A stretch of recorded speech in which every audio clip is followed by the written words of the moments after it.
Salut, c'est Dardar. C'est quoi? Dardar, c'est l'histoire d'une œuvre d'art. De l'art. De l'art? J'adore. Il arrive que la datation de certains tableaux soit difficile, voire impossible à 10 ou 20 ans près. Ce n'est pas le cas de ce portrait. Il est très précisément daté décembre 1494. Alors que l'identité même de l'artiste qui en est l'auteur reste encore aujourd'hui sujette à caution. On ne possède en effet quasiment aucun document concernant celui qu'on appelle le maître de moulin, et pourtant c'est le peintre français du XVe siècle dont on possède le plus grand nombre de tableaux, une quinzaine en tout, plus un vitrail, une miniature et un dessin. On les lui a tous attribués en fonction du style.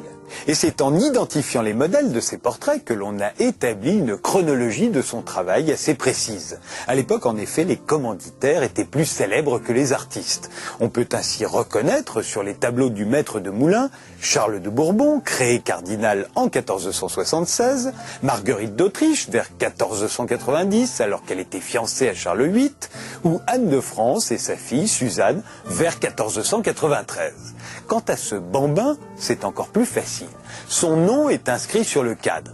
Il s'agit de Charles Orlan, le dauphin de France.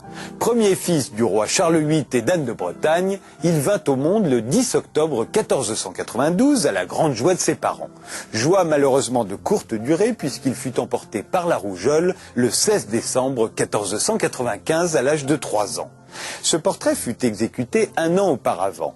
Il était destiné à être envoyé à Charles VIII, parti guerroyer en Italie. Il fut gardé en souvenir de l'enfant mort. On peut d'ailleurs se demander ce qu'il serait devenu si ce dernier avait survécu et s'il était devenu roi à son tour, le roi Charles Orlan.